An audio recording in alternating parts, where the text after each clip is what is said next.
Good morning, gang. Happy Tuesday morning. Yeah, that's what day it is. All right. This is crazy. You know how we are always called, we as preppers are called tinfoil hat wearing wackos or conspiracy theorists and all this, right? You know, you've probably been called that once or twice in your life. You certainly heard it, okay? Oh, you're just wasting your time. Nothing bad's ever going to happen, right? And the leftists always want to take the high ground that, they're the ones that deal in reality and we're just imagining stuff. Because you can change your gender, right? But this one takes the cake. And if you've seen this over the last few days, you'll agree. If you haven't, just be aware. There is a viral comment going around in the leftist circles that come this weekend, Donald Trump is going to declare martial law and we are going to become a completely authoritarian nation. That he's going to jail journalists. He's going to jail governors and attorneys general who don't agree with him. That he's going to jail members of Congress that don't agree with him. That he's going to send people to Guantanamo Bay. That he's going to call for the American public to take up arms against each other. I'll link this below so you guys can see. This is just one of many articles, but this is the one that goes into the most detail on what they're actually talking about, what they actually think is going to happen. That the military is going to take over the country, that we're going to have curfews and lockdowns imposed, that we're going to have checkpoints and military policing around the country, that, papers, please, if you will. This is how off the rails the left is. That how much their hate for Trump is. Now, that's fine. Hate Trump. I honestly say I hated Barack Obama. I hated Joe Biden. Okay. Both of them were idiots. But never did I think that, or even propose that either one of them thought they were going to be king. I don't know.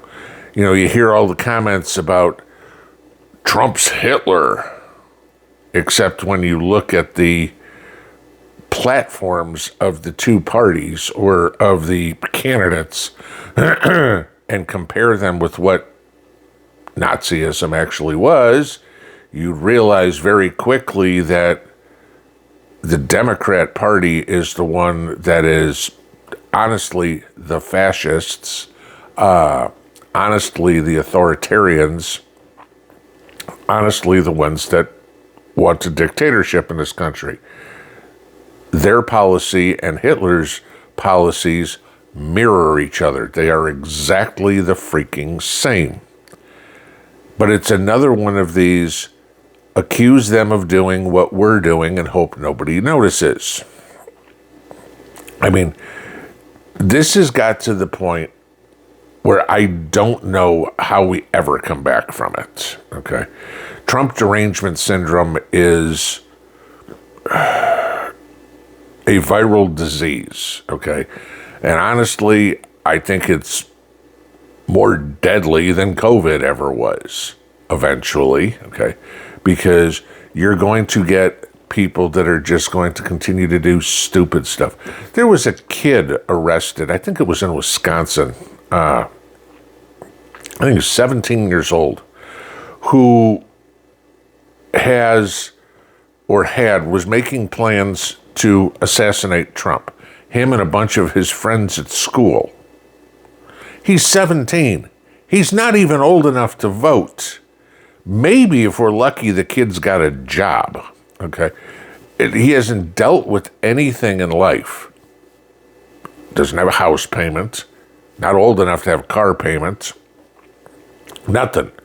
But his mind has been polluted so much by the media, by the public education system, that this kid at 17 years old just destroyed the rest of his life. And he's probably going to wind up with 60 some odd years in prison. Oops, because he was found with IEDs and all this sort of stuff, and a manifesto and a whole 9 yards. This guy will never see the light of day again. Where have we gone wrong? And the progressives want us to do more of this. This is good. This is good when you have members of the public calling for or planning to commit murder. And this is acceptable to them. I mean, I forget who it was, some dingbat liberal was saying how much of a great guy Luigi, whatever the hell his name was, the guy who killed the CEO of United Healthcare. This is how deranged these people are, that they're openly saying how great murderers are, who was it? Rosie O'Donnell was talking about her affinity for another murderer. I mean, these are your neighbors, guys. This is the person who's the clerk at the grocery store. Your boss believes this crap. And now they're talking about martial law. I mean, they are begging for a civil war. And the rhetoric that they are running around with just gets stronger and stronger and stronger and stronger and stronger, till the point where people snap. Now, this guy who firebombed the governor's mansion in Pennsylvania, it sounds like it wasn't political. It sounds like it was a personal grudge. But people are going to see that and go, hey, that's a good idea. I don't like my governor either. Let me go do that. Or I don't like my mayor. Or I don't like my congressman. Or I don't like the president. And all of a sudden, we have that. As this article that I'm going to share with you below says, one of the first things they expect is an assassination of a public figure that's going to set everything off, that we're going to see terrorist bombings. And then they say Trump is going to call for everybody to take up arms. You have a terrorist bombing somewhere around me, there's somebody around me that's assassinated, nobody has to tell me to protect myself.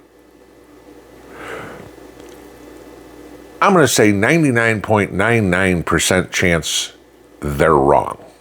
There's always that teeny tiny sliver that they're right. April 20th is the day, right? That's Sunday. That's Easter. So we're to believe that on Easter Sunday, Donald Trump is going to call for martial law, and we're going to literally start a civil war. This is what we're up against, people. We're ready for it.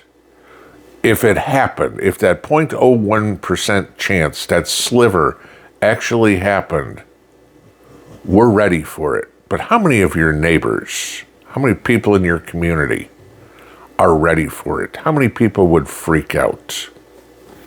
I'd say again, probably 99% of them. Be careful. Watch what these people do. Watch what these people say. They are totally unhinged. They're a bomb.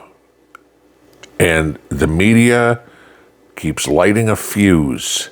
And when you get people irresponsibly saying crap like this, all it's meant to do is to find that one guy who's like, I've had enough, I'm going to do this. And all of a sudden you have another mass shooting or a mass bombing or something. Watch your back. Watch each other's back. Don't go anywhere alone. Always, wherever you go, stay armed. The crazies are coming out, and they're telling you exactly what they're going to do. And if you're not listening, that's your own damn fault. Well,